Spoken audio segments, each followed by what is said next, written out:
Hello everyone, welcome to a very special edition of Chris Before Coffee. So this is the first time that I've done a pre-recorded show. Yesterday I did an interview with Arthur and Anesu at the Bitcoin Squat. If you've been following me on Twitter, you'll know that I've been spending a week there with Amir Taki and Peter Todd, chief scientist of pretty much everything. And it's just a brief introduction to tell you that I'm having a great time. I'm getting a lot of material and I'm kind of rushing to get it all out. We haven't had great internet connectivity, so I've had to kind of run out to cafes and things. But I hope you enjoy this show. It does get kind of political at times, but I hope that you will try to look beyond the politics and look at some of the content. I've really been inspired by the level of entrepreneurialism that I've been seeing by the people in the squat, where they've just been taking surplus capital and matching it with unmet needs of the people out there.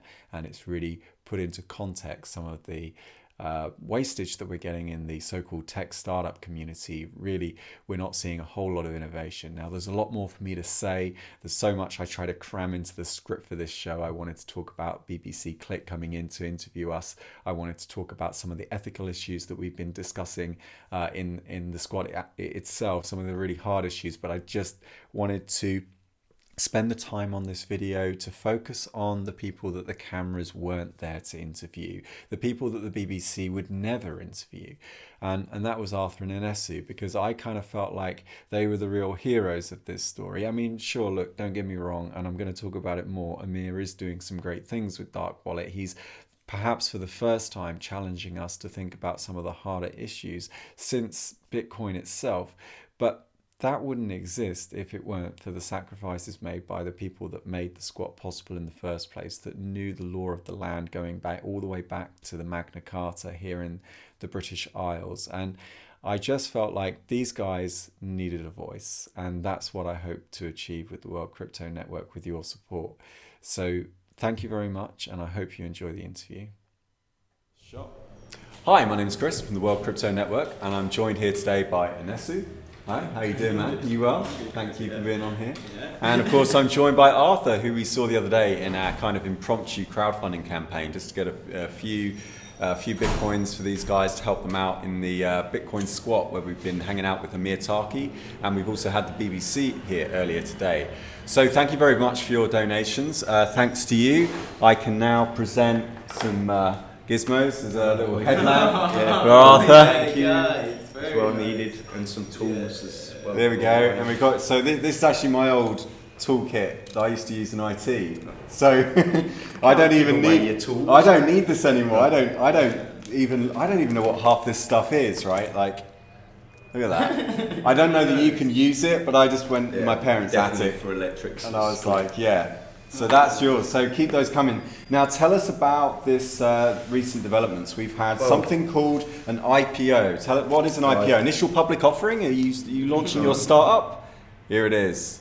Yeah, basically it's an interim possession order, which is it's actually for the High Courts in London for repossession of the building. Okay. We expected this at some point. Basically, it's about the highest type of possession order that you can get, which is enforceable within 24 hours of the court case once the owners prove their ownership of the building. We were hoping we weren't actually going to get IPO'd out of here, but they are obviously really feeling tight and want their property back in such a hurry. I always thought that it was necessary to have a reasonable cause or reasonable excuse to put in for one of these, which will be brought up in court. So that's... Well, last night we were looking at the Richard Reeves Foundation to see what they were about. You'd done a little bit of research yourself, but I spent some time on Companies House, which in the UK is like a database of all of the companies and the directors and the chairman and all of that kind of thing. And it gives you their financials, gives you a summary of their financials, and it gives you a background on the directors, see what other companies they're involved with. And what we found was that, well, the youngest member of them of all was a 30-year-old, she's a Labour councillor.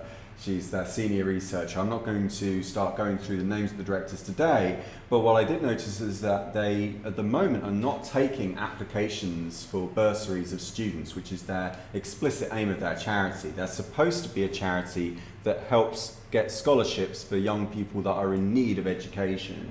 But their website says we're not taking sponsors. Now, I looked a bit further. They made donations to a foundation called the Shine Foundation, which helps kids with NEETs, people that are having difficulty learning. And they're basically platinum members of something called the Shine Foundation, the Shine organisation, which is like, I think it's in North London somewhere, and they help young people get into, education and training. Yeah. So they're not actually directly involved in charity work. It looks like they're giving out what they call grants to other people, but they have a net worth at the moment of £23 million.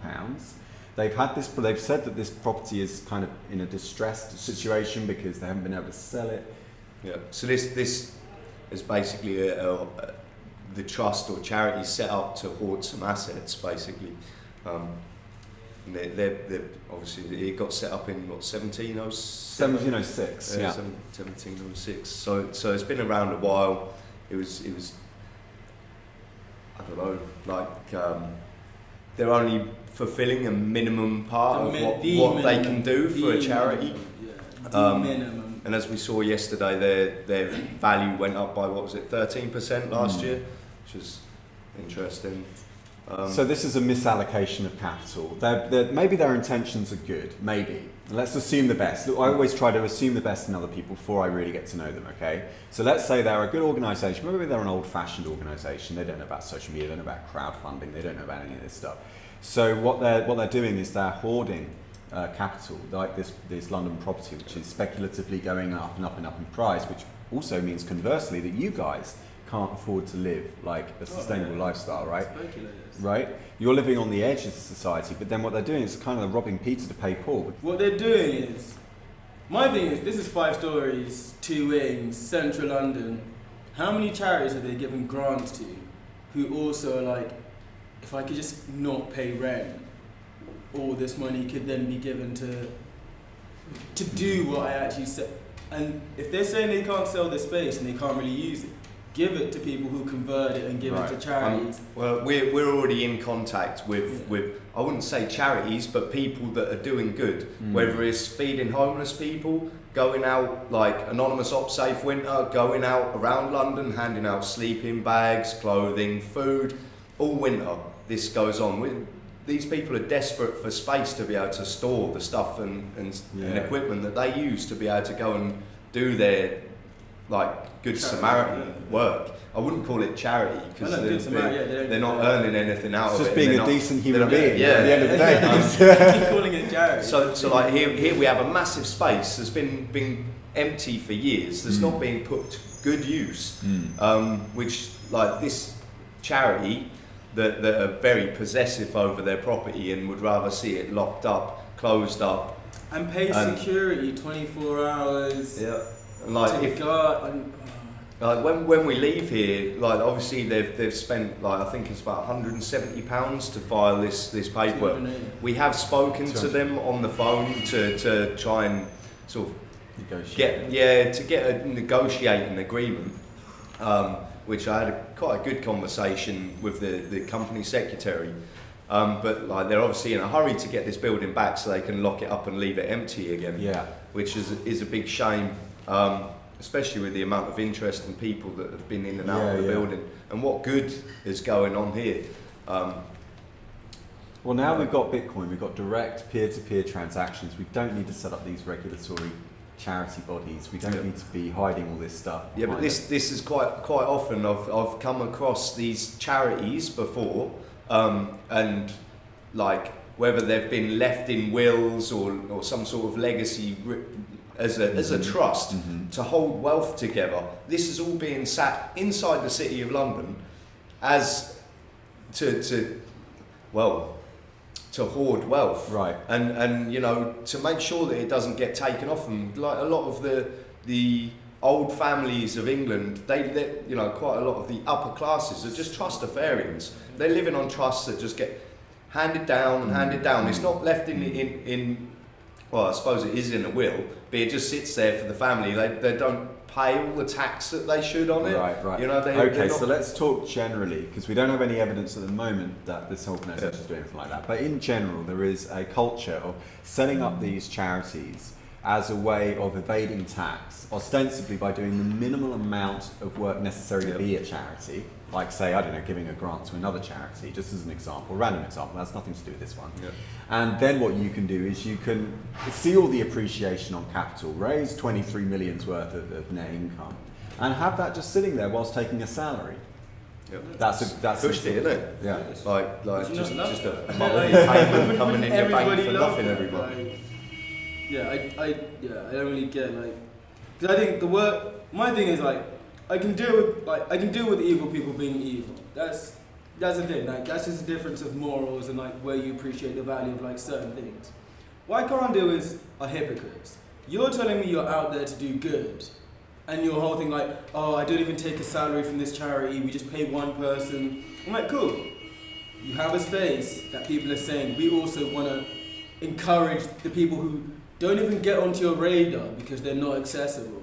But the net benefits of that is it would also help the people your charity is set up in the long term run. It will also help the people your charities, because how many kids like 16 to 25 are living on the streets rough because they don't trust the people who are there to apparently help them. Like I've been in squats with like 14-year-olds and they're just like, I can't go to a shelter because they just send me to social services. I don't want to go back into foster care because all these things divert them back into, and they're just like, I've had some very bad experiences with foster care, and I'm just like, then you should stay here. It's a safe enough space, and like, if I move, you can move with me, but This is actually a big problem in this country, that the kids have actually got nowhere safe to go other than social services. Now, social services is not a good organisation.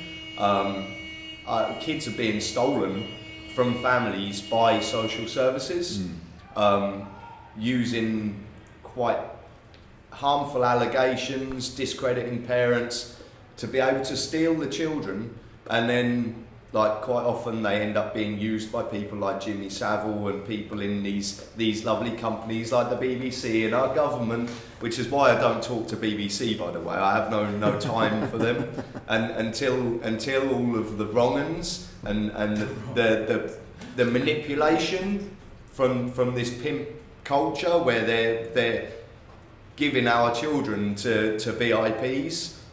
I don't want to have anything to do with that. So I'm glad of you being here, Chris, because I'm quite happy to talk on like YouTube or whatever. Yeah. I don't want to be used by the state to propagate any bullshit, which is what they're good at. So I'd rather use private media and like not. I don't know. I feel like I'm selling my soul every time I talk to anyone from BBC. They know exactly what they're doing.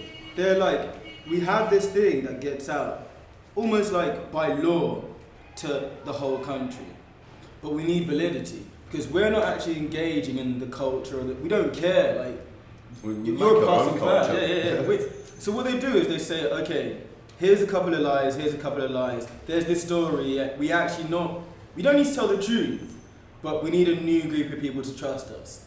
So they co-opt you to give them validity as the new storytellers about it. And I'm like I have a lot of like, I don't know, political differences with some people, and I'm just like, my game plan is we should just stop giving them content whatsoever until they start telling stories in the correct manner, in the honest manner, not correct manner. I want you to tell me about, say what you want to say, but give me facts. Show me where your sources are that you can make these claims. Stop every time someone says, oh yeah, we've been through Israel and Gaza before, and you've been lying. And they're like, oh, sorry, we forgot to tell you that like Israel does have Iron Dome, so what missiles can even get past? Israel, like, and then I'm just like, let's start talking about that sort of ecology where they need us, but we're also thinking we're using them, but we're not. We're being appropriated because they'll take you to a level where Click is the place you go to get information on Bitcoin. Right. And then they'll just be like, thank you, Tahi, fuck off. You say too much now. Here's a guy we can just tell. Straight from the corporation. Yeah, straight from the corporation, the new Bitcoin expert. And like, I'm not saying that everyone will follow when they get rid of you, but the people who do follow are people who otherwise would not have been led down this trap. And I'm like, that's the long game they play. That's the long game they've always played. just let's not give them validity and content. There are other people we could be telling these stories to. And yeah, it may not go to 60 million people. It may not be on like, but at least the people it's going to are bothered enough to get the real stories and the facts, not just they've tuned in at 11 p.m. and Well, now we have the internet, so what do you make of all this stuff? Like the fact that we can have a YouTube channel now. We're not live on this show, but we often I see it beyond YouTube, because even YouTube I have issues with. It's just, I think like, there's the will, there's the skill, there's the software, and like, I think everyone is kind of hungry to not be given a political line, just be given, I want to say what I want to say, and as long as you can fact check it, I can host it. Fuck libel, if you can fact check it, like, Julian Assange thing about like, everything should be hashed. So it gets, I don't care what you're saying, as long as you can show me that your argument isn't leading. There's a fact behind every point you make. If you're going to a conclusion, you can then reference that conclusion with something that's not like. I'm sick of this, like these people from like, what is it, like the Resolution Foundation, going off and making these big claims, but then just citing themselves. And what is that? That's not rigorous. That's not. That's not like, there is no level of like reality in the world you're painting. You just lied before, and now you're citing your own lie back to me. And I'm just like, okay, I'm done with all you guys. And I feel as if like, YouTube is good, but Google is evil. Like, Google is very evil. Like, prison. Like, Google is engaging in watching you in the highest level. In the most nefarious way as well. They're like, oh, we're gonna make it so easy and open and usable, but we'll use all your data to give the NSA information about you if they demand it, or we'll use all your data to stop the ease of access so someone can't come and make something better than us. But in a way this is good, I believe, because it creates this struggle which then like the programmers like Amir then create dark wallet, which is a bit dark. I'd prefer like transparency. But like this struggle leads to new technology and new ways of avoiding all of this repression on the internet. So like they can't keep control of it because we'll just write a new program, make a new internet, control it, do it. Like what do you like? No what do you like? So you didn't like YouTube, but are there any alternatives? No. I'm hypocrite because I want to build an alternative, but it's just slowly from the base. You've got to find. There's this guy Alejandro Jorodowski, sick Mexican filmmaker. Anyone go watch El Topo and the Holy Mountain. It will change your life, really. But yeah, he talks about like, well actually my grandma used to say like, there are people who can do a job, that's cool. There's a few select individuals who can do the job in the way that you want it to be done. So it's good to go and be like, I'm going to start a media company, there's someone who could design my website. But does their energy align with your energy? So you're not bothering each other. You can leave him to do a job. You can leave that person to do a job, knowing in full well that even if it's not exactly what you saw, it'll probably be better than what you saw because they understand where you're coming from fully. I'm searching for those warriors. And when I find them, like my mate Edwin, he's a guy who he wants to tell stories. He doesn't really care whether like, he doesn't want someone else telling him what stories to tell, essentially. Because that's the thing I find, and that's why I want to connect the squatters with creative people of a certain caliber who just said like, I could go work for these guys. Easy, like Edwin could probably go get a job at like a media company now. But he's like, I don't really want to do that because I know there'll be someone telling me what to take, what to say, someone telling me exactly how to edit. And then there's that slow erosion from your interest in telling stories to this is now a job that makes me money to you're now just a guy in a cog. So let's talk about autonomy, right? Autonomy, self-direction, that's what I'm hearing a lot, right? You've opted out of the system. I mean, can I ask you both a personal question? Could either of you go home? Like, is there anywhere for you to go if not the squat? Yeah, of course. Right. I like anywhere in the world. Have you got a safety net, I guess, as I'm asking? Yeah, I guess so. I've still got family, friends back home. I've got contacts in other countries, network in other countries. There's loads of places where I probably should be other than here right now, to be honest. But yeah, it's where we're at in the middle of Soho. So we're here at the moment.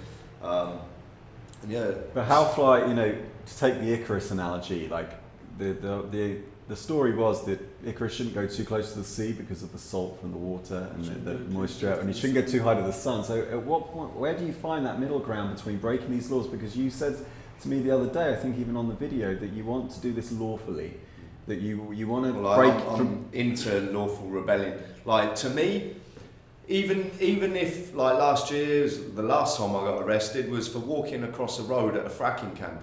Mm-hmm. Now, I was arrested for obstructing a vehicle on the highway. I laughed and went, yeah, that was me.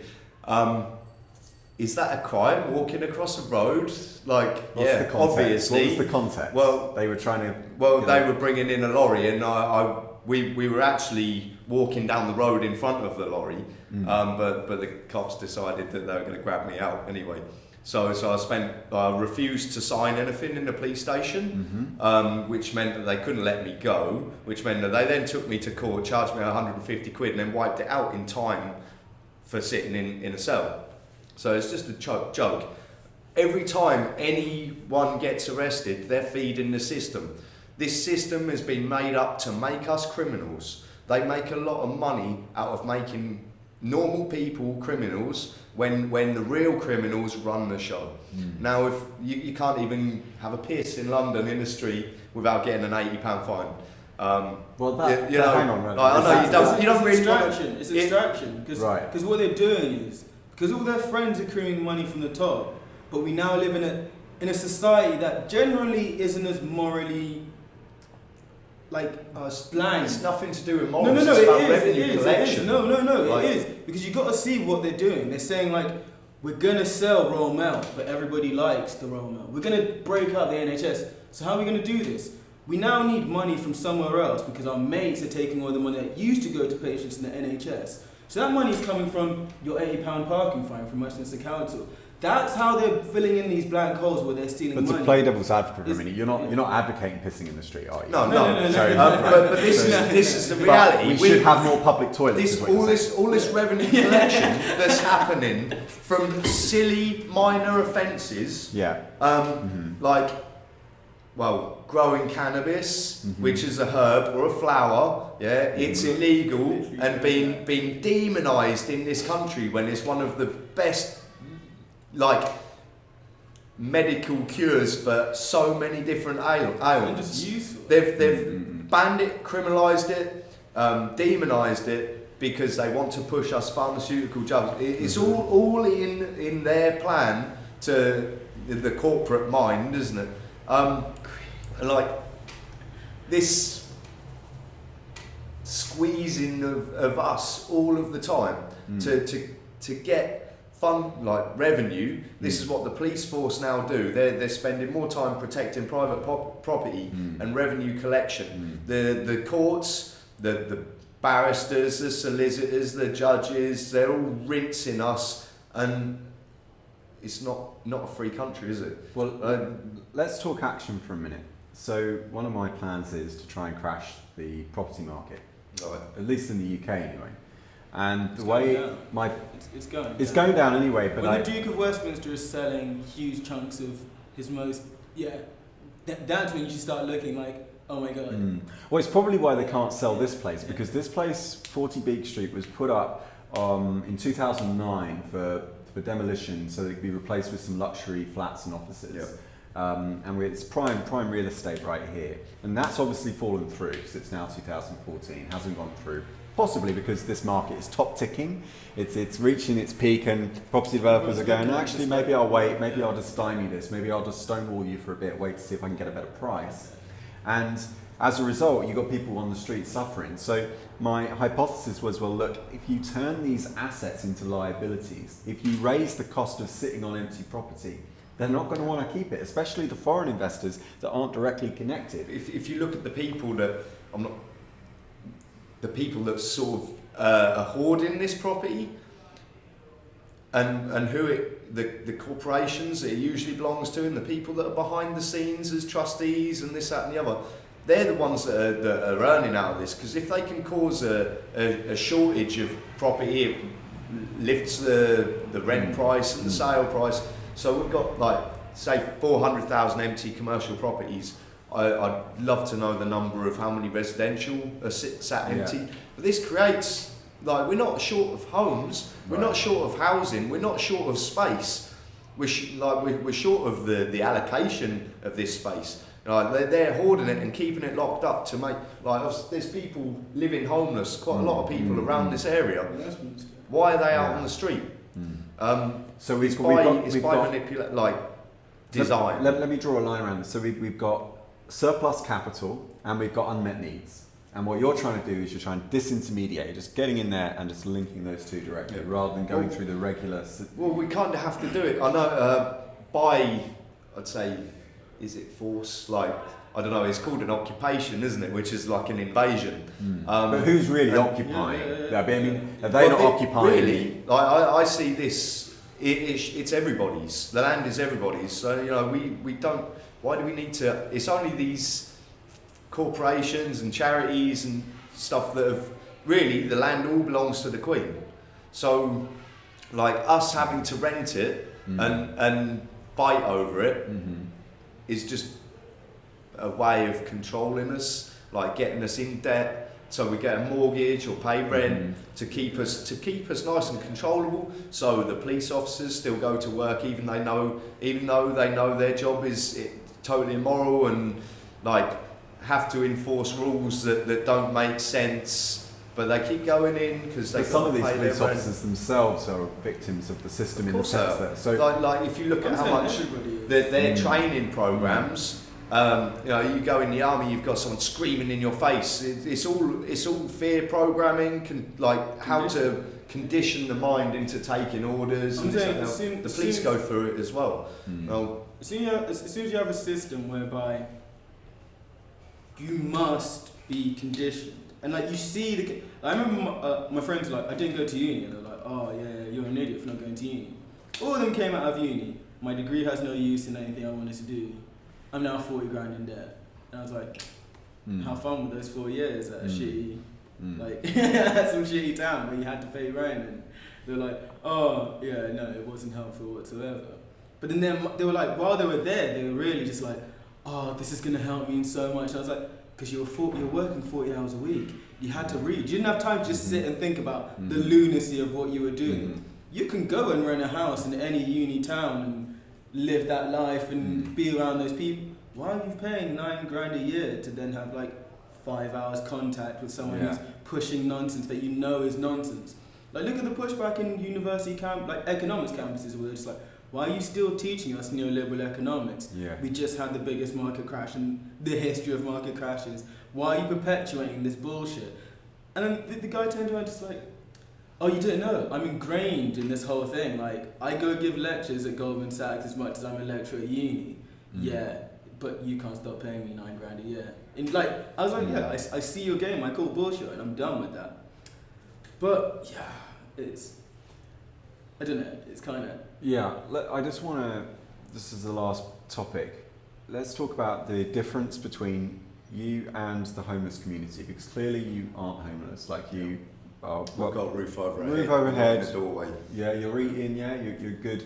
So where do you draw that distinction? Because I think the general members of the public, right, that particularly ones that send us money, are ironically often themselves landowners, property developers, people that raise money, and they're sympathetic and they want to listen to our side of the story, but they don't like it when they hear all the extremism, the conspiracy theories. Like, what they want to know is, okay, so if you just go around, let's say they help us and they give us money, and we go around liberating these properties, right?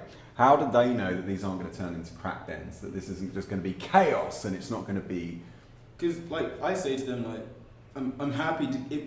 Say you had almost like, if you're trying to raise money for a venture fund, you can say to someone, I'll give you the money immediately. But if there's not that level of trust and you don't have... You can put it in escrow. You can be like, okay, in 6 months, if these things are met, you can then have the property for another 6 months. I'm saying, like, I think all squatters would be happy to work on that level of like trust. Where right. Yeah, but what is a squatter? No. I don't actually like the terms of the squatter because it's it's been given a bit of a bad image by the press and the mainstream. Reappropriate the words, man. I don't talk your language. I talk in a language where if you get what I'm saying and you know where it's coming from, I'd rather just use the words that are commonly in vernacular. Because once you start having this, not underspeak, but like special speak, you're then a lot of people are like, what are you talking about? I don't. Pseudo-jargon. It's good to say we want to be direct, but it's also very dangerous because we then ostracize people who aren't just in your speak all the time. You just gotta be like, squatters. This is what I mean by squatters. Well, like if we the way we've been going about this since we've been here, and like getting in contact with the locals, it's a community collective, right, that are making good use of the local resources, which are the building surplus capital, the unutilized capital, which you're then matching with those unmet needs in that community. But on a practical level, so you talked about the funding and the escrow and the accountability mechanisms, but physically, how do you make sure that this is a safe, inhabitable place where I can leave my things and I can, you know, come in and out and feel safe as a person? Well, you've done a good job here, but how do you do that?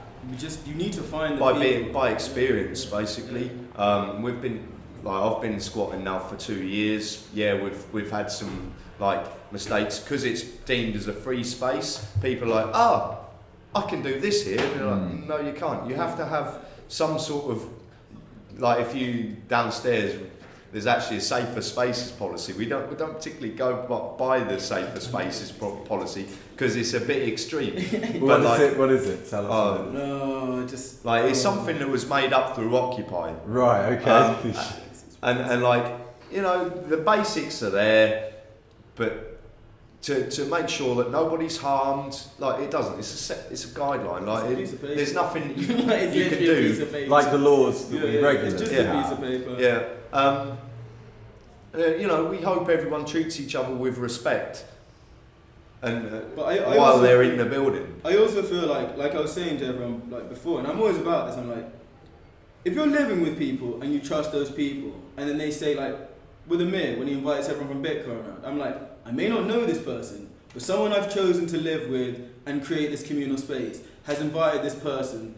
So I'm just assuming that the people I'm living with have then like are of sane enough mind to be like, this is how the space operates, people. Like it's not like, and then everyone's once a friend tells you come to my space, it's a squat, but it's my home. It's other people's home. So be wary because we're not about like ashing on the floor or like even like little things like that. And once you explain that, I think people are more like, oh, actually, this is a very nice feeling. Oh, I'm happy to treat it as it should be treated. I feel as if that's gotten in a lot of people who are like I've been to loads of squats as well, and I think it's this idea of like, I have the space. That's enough of a fuck you to the landlord. I swear. Yeah. That's enough of like a fuck you to the landlord. Now I'm gonna trash the space. That's even more. And I'm like, no. What you actually do is you embarrass them and you say, here's what you're underusing a space for. I'm gonna bring in all these people who actually need a space. Set up something that everybody like nobody has a problem with. Work with the local community. Try and deal with some of the problems that exist with people who don't have space. And then I'll show everyone what can be done with the space. And then when I start telling people there's a problem with underused space in London, I can be like the thing we set up there. That's what can be done with spaces, and it didn't take any money. Everyone worked on a quid pro quo basis. You need space, I have a space, I don't have any tools. Beautiful. Let's link those people, make those connections, and then it stops being a space dependent thing. You've built a network of people who are there and ready and willing and responsible. Yeah. This is another part of being responsible about what you're doing inside a building. Yeah. If it's just a mad squat, the door was open, people have just let themselves in and out, and no one's in control, no one's in charge. There's nothing going on there. It's just like you say, a crack house or whatever. Which doesn't happen that often because there's police around. You know, most of the time they're desperate to find a crime to create some more revenue for the government. So they, you know, if there was a crack house, I'm sure that you know, whatever's going on, this Soho, I'm sure there's brothels around it, whatever. Should we just like your door's going to get bashed in, and the police are going to take away that. Can you answer me this? Why don't the police break into one of these advertising agencies where doing coke is actually mandatory? It's in the job description. I worked in advertising. I didn't do any coke myself, which is why I didn't get on with a lot of people. It goes on the company account. But why don't they break into these? There's all this drug taking right now going on right around us. I haven't seen any drug taking here personally. I mean, I'm sure. The police know. The police know. Like, they know their role. As much as you can have an honest discussion about policemen, about the differences, they know the role they serve, and they know the limits, and that's what I mean. It's that self-censorship that I'm in this position now. I know who I can go after, and I know who I can't go after. I also know that I must meet my quotas, and my quotas are easier to meet if I pick up a homeless guy on the streets, because he doesn't have a legal. It's the difference between, like, if I go off this advertising guy, he has a lawyer. Right. His lawyer will cost my force money. But if I go after this homeless guy, if I go after this 18-year-old kid who knows nothing, I'm hitting the quota. It's an easy call. Yeah. It's literally an easy thing you can do. And as much as they, like, I don't think they're ignorant to it, but I think it's just that self-censorship. They believe, like, there's more good to be done by locking up these people. And I'm just like, but do you start changing the moral outlook of people by taking the biggest people out? So do you then go to, like, do you do a Uruguay? Do you go after individual drug dealers, or do you just go, okay, you all like weed, the government, you know what I mean? We're gonna step in here and stop these guys, stop a whole income stream for these drug dealers. That's how we get drug dealers out of our country, and it's working. Portugal's decriminalised lots of drugs. Crime rates have gone down. HIV has gone down. The level of gang-related, like, violence has gone down, because you haven't made a system whereby there is lots of money to be made, but you have to be violent to make it. You've taken the violence out of the equation, and now it's like, if you want drugs and you're old enough and you have them in your possession, we're not going to turn you into a crime statistic. Right. You're a social statistic. Why do you need to take the drugs? If you're just taking drugs recreationally, continue. If you have underlying problems, there are all these clinics you can go to. If you have a heroin addiction, there's needle exchanges.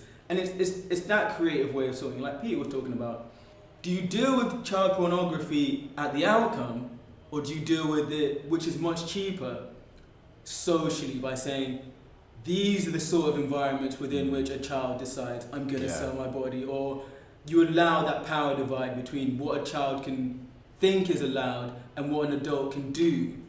Or do you say, what's the problem here? The problem is there are too many children who don't feel safe enough, or who are not provided for by anything we do. When you take away green space, what are you doing? You're pushing children into dark corners of council estates to have fun. Who are they finding in dark corners but people you don't want children to hang around? So do we say, okay, now let's take over some of this brownfield site, build some community parks, work with people who do like open architecture, where, like, even the architecture allows the people to feel as if they have an ownership, like, not a communally owned area. And then you say, you go play their children. Like, we'll have people come around and help you. We'll make this community so self-efficient that it's not the government's job to watch your children. The children then become a byproduct of that society. Like, you make good families and good communities, and that protects children more than anything the social services can ever do. But from what I see, civilization, culture, and the way it's put together is about dividing community and making easy targets. So they don't want to provide us community or good community. Like, it's about spoiling community, even the style of architecture, the way we're building our houses or our little boxes where we sit and get programmed by little boxes. Like, there's no real good community about it. So, and like, that makes it easier for people like, or groups like social services, and to make kind of. I think the best time I ever spent at Occupy wasn't at St. Paul's, wasn't even really at Finsbury Square. It's when a group of 20 of us just went to Leighton, because they were building the basketball court on the marshes. And that was a thing where I actually cared about it because I spent my childhood on those marshes, loving it. The community were really just like, they're coming for our marshes. We never thought they would. And I was like, because this is how they work. When they have enough power, they stop caring about you. Yeah. And they're just like, my friend wants to develop the marshes. We're going to let them develop the marshes. And it was maybe the first time I've ever seen a grandma get under a lorry.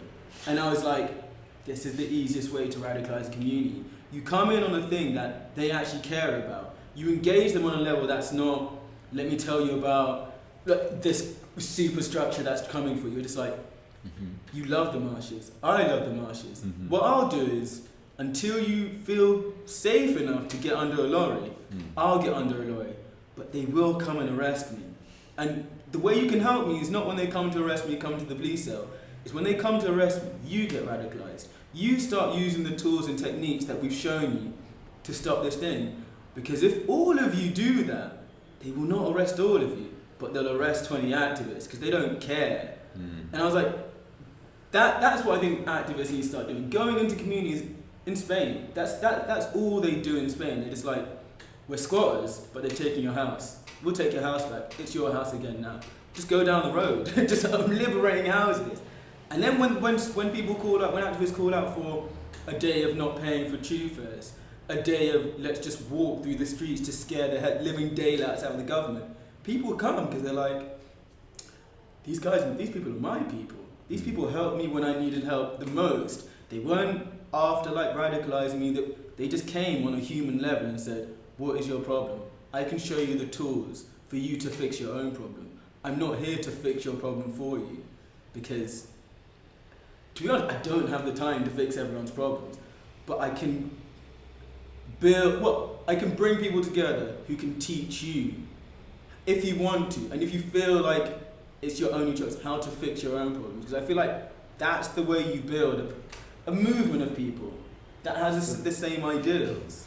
In Spain, they've had their struggle has been going on a lot longer, and it's Stiggers, peasants' revolts. I'm saying like Britain forgets its revolutionary history in such a way, and we also play into their card of there is no political unrest. They tried to go to war on false premise, and everyone saw it. The biggest march on Parliament in the history of this country happened, and people are telling me Britain is not politically aware. It's when people go to these places and see, I see you're saying something, but let's take it back to the human level. Let's take it back to how me and you related and what can I do? Because you can tell a woman like, oh yeah, what we're going to do is we're going to go smash a bank, but she's like, I may not be ready for that yet. I may not be at that level of right, but what I can do is I can go to Fry and Barnet Library and I can be the library woman for free for you. And then like, Fry and Barnet, she meets some people, learn some skills, and then you're like, we don't need to come and open squats. We've taught everyone here that if they ever do this, this is how you do it. You've made a community more radical than it would have. You then go to another community. You go around, you get people to a level where they're just comfortable with this idea that it's possible. And then, because you know there will be and then, they will make the opening. Next move. They will make the opening. They will start arresting grandma and children. They will start shutting down schools. And then let's see them attack like an entire community that is saying, you're not shutting my school down. Today I've spoken to the company secretary of the Richard Reeves Foundation. Basically, it was quite a quick conversation. She's like, you don't have any right to be there. We've got an offer or someone interested in buying the building. We're going through to the quickest route of getting you out of there as they can, really. And so do we believe her when she says that they've got an offer coming in? Because this place was supposed to be demolished in 2009. And it's been 5 years since then. So it's a good excuse to give them reason or reasonable cause for the interim possession order, which is a quick way of getting us out that's enforceable by police and bailiffs within 24 hours. Right. They need reasonable excuse to try and pull this one. And on an empty building that's been sat for 10 years, like it's kind of let's just show everyone what this looks like. You saw this the other day in the video, but they deliberately strip everything out to try and make it uninhabitable. And people were saying to me downstairs, I don't know if this is true, can you confirm it, that the suspicion is that they're just deliberately letting it degrade so that they have a reason to demolish it so they can build these luxury apartments. Well, we've seen the plans on the internet when we were doing a little bit of research. And like this is happening all over the country, probably all over the world, because if the speculator can't do anything automatically with it, he'll sometimes have to sit on it and wait until he can get planning permission changed, or he just makes a profit from the land value going up. So yeah, we're at the moment we've got this housing shortage and high rents and stuff when it's being caused by scarcity, which is showing up the system. It's actually a land of opportunity. There's empty space where people could employ themselves all over the place, yet we're being forced into this people living in doorways. Economics often refers to this as rent scarcity. In other words, artificial scarcity. You're making this scarcity up, and you've got evidence right here that this is just sitting here. It's been sitting here for at least, 2 or 3 years? We're actually sat in the offices of Brave New Talent, which is a startup here in London that has long since moved on.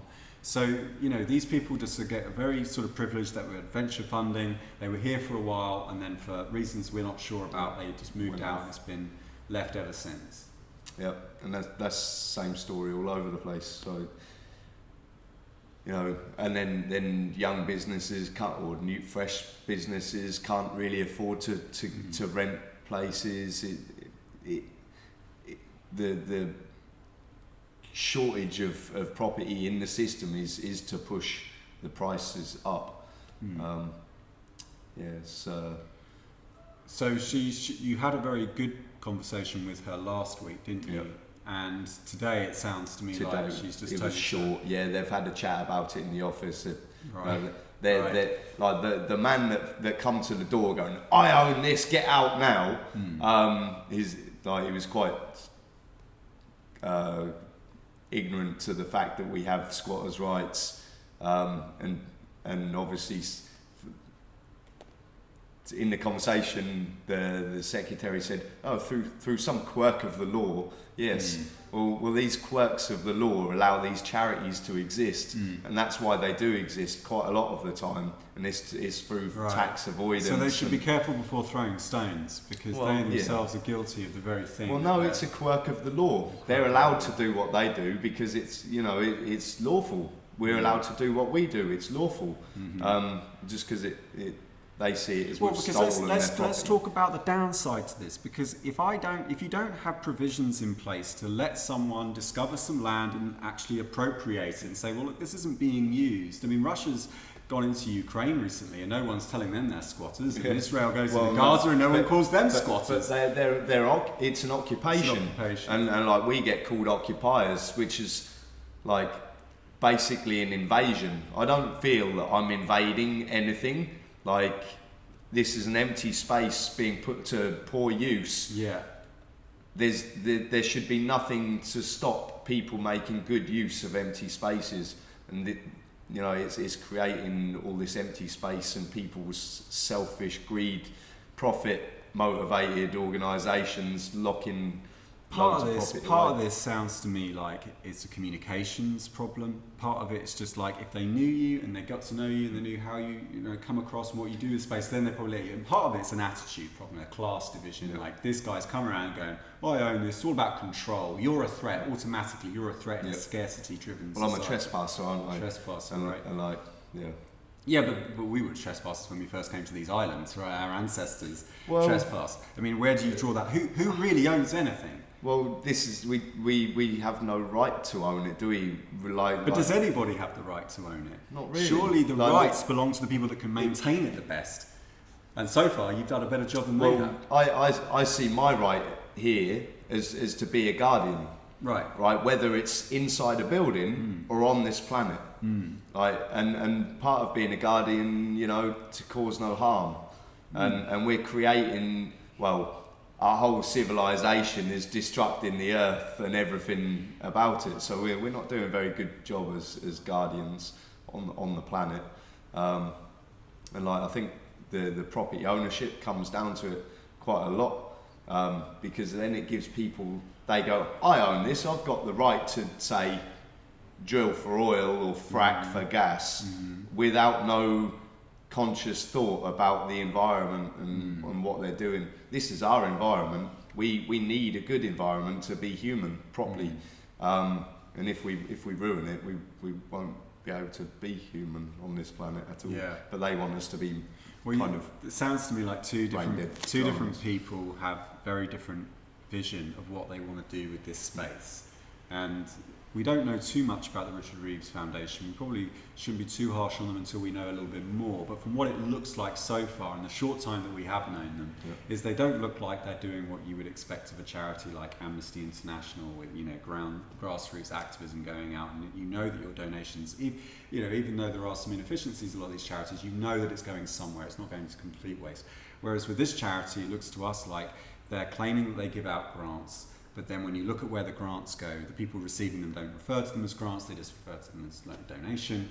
And it's like, well, anyone can donate. I could just set myself up as a charity. I could just go set up a charity right now. It must be for tax relief or something like that. That's right. I mean, that's what we're speculating. Otherwise, I mean, if we're going to be, let's be kind to them, let's be generous, and let's say, all right, look, they're just an old-fashioned company. They don't know about social media, they don't know about direct action, all that kind of thing. It's just not in that culture to them, okay? And maybe they're just falling on hard times like everyone. But their methodology, our criticism could be something like, yeah, but you're doing it wrong. Like, this is no way to speculating on in a market. Their morals and ethics that they've been programmed or trained to through the culture. And it's a very, this is my land, everyone says it. Right. Like, but what I suppose what I'm saying is, like, there are better ways of like giving to charity. Like, as a kid on the receiving end of one of these grants, I don't want to feel like, you just propped up a housing boom so that I could get that grant money. I'd rather you got Arthur around here and he's helped me out directly, rather than all this inefficient. It's better than the community coming. It's not about me. Like there's a group of us and a network of squatters all over. Well, it's countrywide basically. Quite a lot of them are conscious, community-minded people. Obviously, you get other people with other intentions and other like you do anywhere, other needs. like you do in banking. Like I've seen squats where like it's full of severely impoverished people that do end up having to strip the lead and the copper off the building to recycle, which they're actually doing a favour, because most of these buildings, like, if this building's going to be knocked down, what harm can we do here? Yeah, exactly. None. And we're causing, apart from... why don't we, what's her name, the lady of this? It's Shirley. Shirley. Why don't we give her a call and like ask her to invite us to meet the buyer, and we can show them around ourselves. We know the building. I mean, why do you need an estate agent? You've got us. We know the building better than the estate agent. Maybe worth a try. That's if there is a buyer. This is what you like. If they're going to go in a court and use this, you've got to say, well, where's the evidence? Prove to me that you've got it, because we've reached out to you on social media and you haven't responded, right? Like, you don't even have a Twitter account. We had to go through one of your listed directors. And just say to them, okay, if you've got a buyer, let's show you. I mean, what do most estate agents do? They say, this is a room, this is another room, this can be knocked out. They don't say anything, they don't know anything about the properties they show. Like, they don't know. They probably don't even need to look around the building, because they're just looking at what they've got on look at the postcode, look at the map, land registry. That's what the asset is, and that's all they see. They don't care what it looks like. They don't care what good it could be put to. They're thinking purely profit. This is ours to hold or to do what we like with it. They want to profit off it by knocking it down, putting something else fresh here, which is purely profit, isn't it? Yeah. That's most of when we're moving around London from building to building. That's all we generally find is like people with large land portfolios that have another agent in charge of looking after their investment. So you never really find out who they are because it's all limited companies and stuff. So it's been an eye opener for me to see how this land is being like used or misused, and how it's being stored up, and like who owns this land. Yeah. Well, because everyone's obsessed with exchange value. They're interested in the price they can get on the market when a buyer and a seller exchange. What about the use value? Yeah, what about what you do with it in between that time? Well, this is why things like why squatters' rights were more or less in our constitution, because I believe they come from something called the Charter of the Forest, which is pre-Magna Carta, and like, you know, there's been these rights to make sure that people can house themselves. Like there's a long history of it through British English culture, and like they've stolen the right to squat a residential building.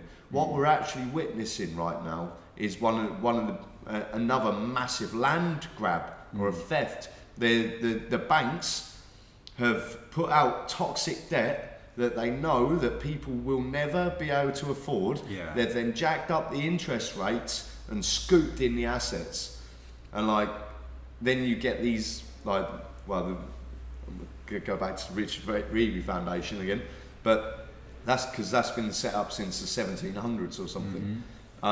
This land then gets hidden away with companies like this, like Tescos are doing a lot of land banking. Yeah. Why do they need to own? In fact, that's their main so much source of revenue, is it not? Like they actually make more from the land banking than they do. That's surprising, but yeah, they've scooped, and with companies like Tesco's, they've screwed down.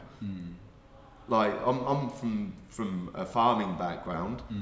That makes sense. They've dictated the price to the farmers, screwed them down. Also with the EU legislation changes, that basically they've screwed farmers down until they've gone bust and then bought the land. So that they own the land, the factories and the processing plants and the shops. So like these corporations end up owning everything, and eventually, well, we're already owned by a big corporation, aren't we? Our birth certificate and everything makes you property of the Crown. And whenever you buy anything, you actually sign it over to them anyway. Like if you buy a car, the first thing you do is register it, where you're signing it back to DVLA. Same with a house, you register it, you're actually signing it back. You think you're taking ownership, but you register it back with them. It's a mad con. All right, so what's the next step? Where do we go from here? From here, we've already we're pretty on it, so we've already got a little list of buildings that are empty, places to go and look at. We've because of what we're doing at the moment, we really need electric and water and a reasonable space to be able to have visitors and host events for the next few weeks, really. So we were off last night. We found one really cool place that's been empty for years, but obviously it's been empty and it's been sealed up for years. So like I don't really know. I'm not even going to bother going inside the building because I don't think it would be that healthy to live in. Which is a shame because it's epic. So we'll be out later on, just having wandering around London, looking at a few more buildings to look at. Well, I wish you all the best, and thanks so much for giving us the update. You'll come and do some more with us, so maybe there'll be another update anywhere. in another couple of days' time. Lovely. Cool. Great. Nice. Cheers, mate. Wicked.